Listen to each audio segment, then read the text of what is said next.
Hello coaches and welcome to this edition of Give and Go Live. My name's David Newberry. I'm the e-learning coordinator for United Soccer Coaches, and I'm joined today, as always, by my colleague Ian Barker. Hello Ian. Hello everybody. And today's special guest presenter is Samantha Snow, who is the Georgia Soccer Partners and Liberty Soccer Club director and is a former college coach. So thanks for coming and joining us again, Sam. Yeah, thanks for allowing me to join you guys. So Sam, we've got another defending activity for you. This one is 5 versus 5 high pressure defending.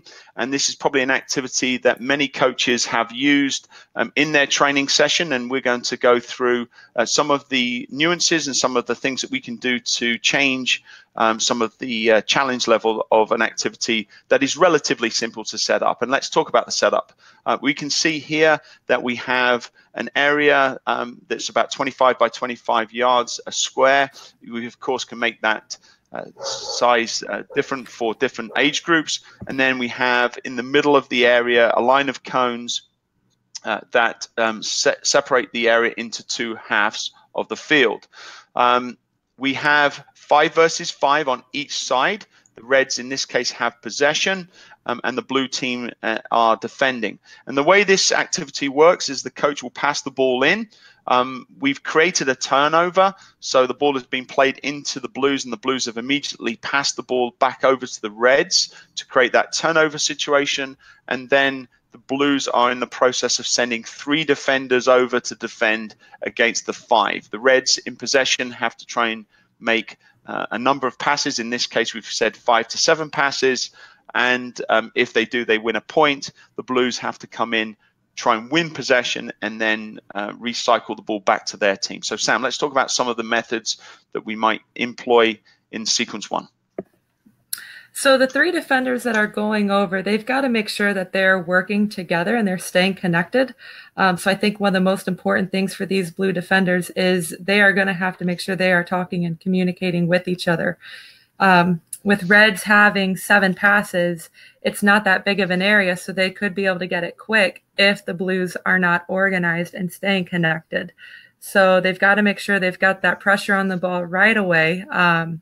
And then that they've got the other 2 defenders that are working behind the first defender and hopefully communicating him where to force it, and they can kind of shift the ball into a pocket where they might be able to force a turnover. Ian, anything else you'd like to add? Sure. So what I would suggest to the coaches is don't be worried about this activity being used in the early part of your training session to get a good defensive mentality going. It doesn't have direction. It's not a north-south activity. It doesn't have goals and goalkeepers. But what we can really work on, because we're going to start with 3, is the principles of defending, which are notions of pressure, cover, and balance. So they're trying to win the ball. Their mentality is to win the ball. It's not to defend a goal or anything like that. So it should be a very high energy, high intensity type, ball winning type training session with lots of nuance as we progress. So I like this as an early stage activity. And as we go through, it'd be interesting to get your thoughts on how we could progress this into more of a directional activity as well. So as we see here now, the Reds having received possession are now trying to combine passes. The player in possession makes a pass to a teammate that is situated in the corner of the field, and the 3 Blues that have moved over from their side of the field are now in good positions now to provide pressure cover and try to win possession from the Reds. So, Sam, what do we have here from a methodological perspective? So for our first blue defender who stepped to the ball, obviously just to delay it, so not to allow that red player to play it out. And where this blue defender is stepping, the way it shows is that he's stepping to cut off. He's bending his run a little bit to cut off that red player A to turn and go to the outside. So that's good that he's keeping him there in that pocket. And then the 2 blue defenders that are behind are close enough to where they're keeping that pass off from the red attacker. And then this blue defender stepping to this red and also splitting that difference between him and his other defender to where we can't have that ball split between the 2 of them.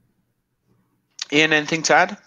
Yeah, absolutely. So Sam says it really well. The notion, this split pass, is the most devastating pass for the blue defensive group, because now all three of them are out of the play and they have to turn and recover. So ideally, blue wants to keep the ball pretty much in front of them. And one of the things that we've shown here as the blues defenders, we're trying to eliminate or take away the numerical advantage of the red team. So if we can roll these two players that have the arrows on them, if we can kind of negate their ability to get it, now it becomes a 3v3 around the ball, and we've actually defended effectively, not only in winning the ball, but denying the number of options for the possession team. Sam, before we move on to the next sequence, one of the things that we should note here is how the positioning of the red team, and what we've seen here is the red players having started in positions close to the sidelines and now starting to creep in and essentially providing the blues with an easier prospect of winning the ball back. So although we're working with the blue team on defending, what would you say to the red team here that would make this a little bit more challenging for the blues? I'd ask the red team to make sure that they are keeping a shape and a wide shape. So all these players are keeping their hips open to the field and just kind of staying in one area of that field. So it's forcing those blues, the blue defenders, they're really going to have to work hard to try and keep the ball contained to one area, because just an easy pass out wide or a quick one-touch pass could get it out and into open space. Okay, thank you. So let's go to our third and final sequence. And here we have the blues having defended well.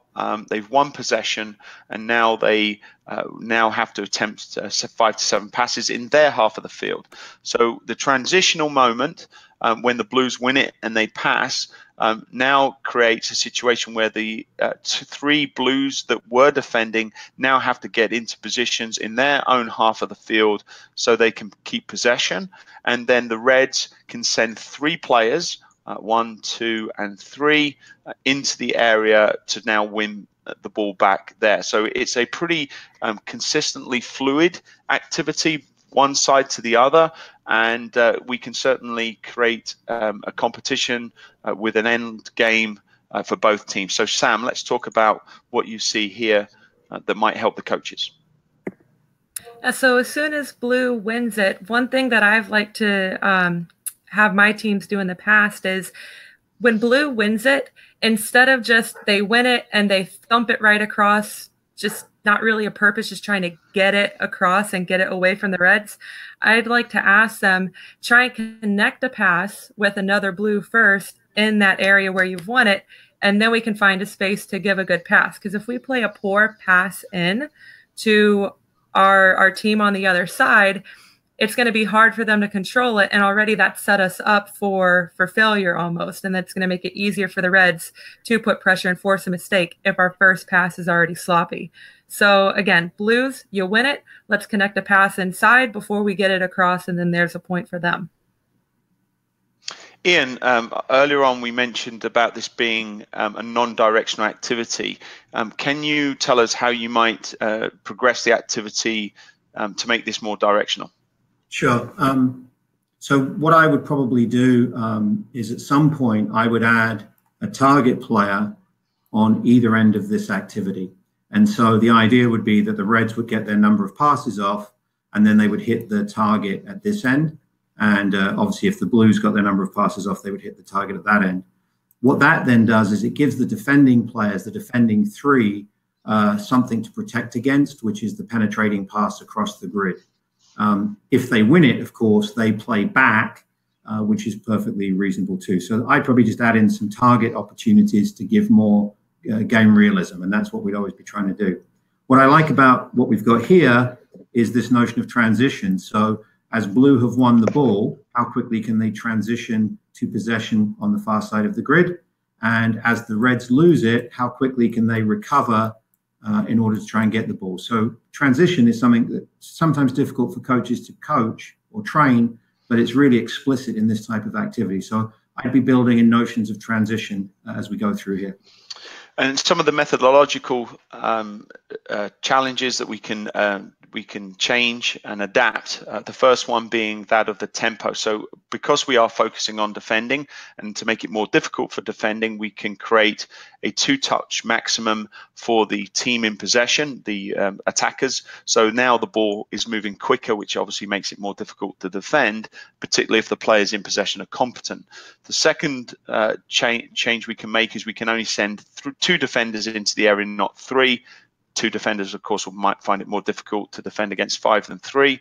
And then lastly, in order to make it less challenging for the defenders, instead of the coach playing the ball to the blue team and the blues then giving it to the reds, the coach can make the pass into the red team, but by doing so, they can play it in the air or a bobbly ball. So it now means that the player receiving the ball has to have a good first touch in order to keep the ball moving. So there's a few changes that can be made to make the activity more or less challenging. So that's all we have time for in this week's Give and Go. But thanks very much, Ian Barker and Sam Snow. Thank you, David.